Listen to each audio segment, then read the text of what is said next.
How to extend the nail with tips and acrylic.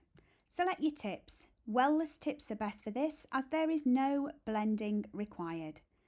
Fit your tip sidewall to sidewall, laying the tip on the natural nail naturally. Do not force the tip down. The tip is better bigger than smaller because you can tailor the arms of the tip very lightly to fit the natural nail. Ensure that your tip fits from sidewall to sidewall without any force or exertion. Next, we're going to apply glue to our contact area of our nail tip. This is around about 5 millimeters. Do not overload the tip as glue will get onto the skin and over time could cause a contact allergy. Fit the tip to the nail, making sure that it makes contact with the nail flat and that there are no gaps underneath or at the sides. Next, we're going to use our tip cutters to cut the tip to the desired length. Make sure the blade is pointing towards you to avoid cutting the top of your client's finger. Now we need to blend the tip slightly, just so our acrylic sits nicely on top.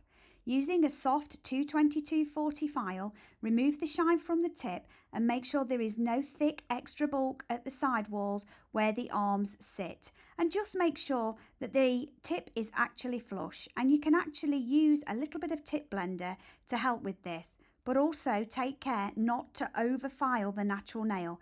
Keep the file on the tip only. File a loose shape in at this point as we can finish file at the end into our finished shape. Once we've done this, we are going to remove all the dust from the natural nail so it doesn't contaminate our acrylic work.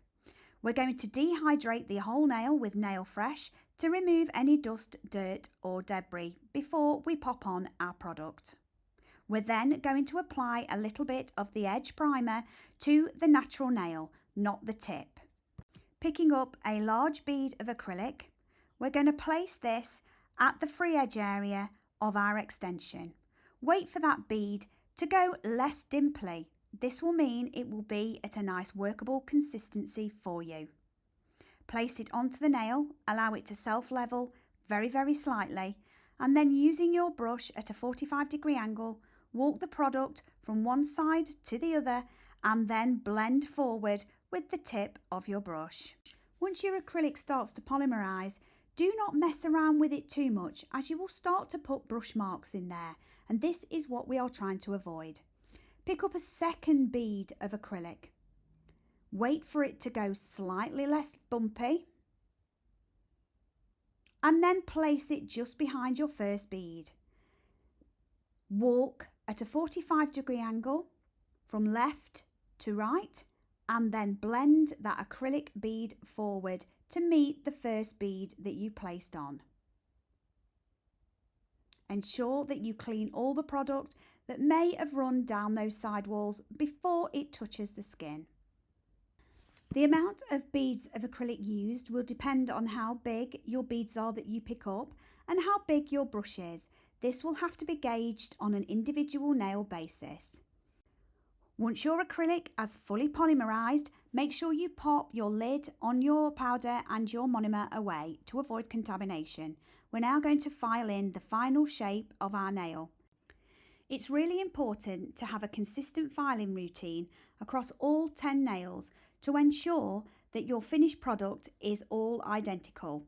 If you don't have a filing regime in place, then your nails will all look different.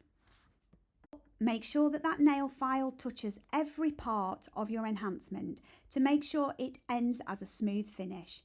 Once you've filed with your nail file, finish with a buffing block. Make sure all the dust is removed. Give it a little wipe over with a little bit of gel cleanse just to remove any of those bits of dirt and dust out of those sidewalls and underneath the free edge, and you're ready for product.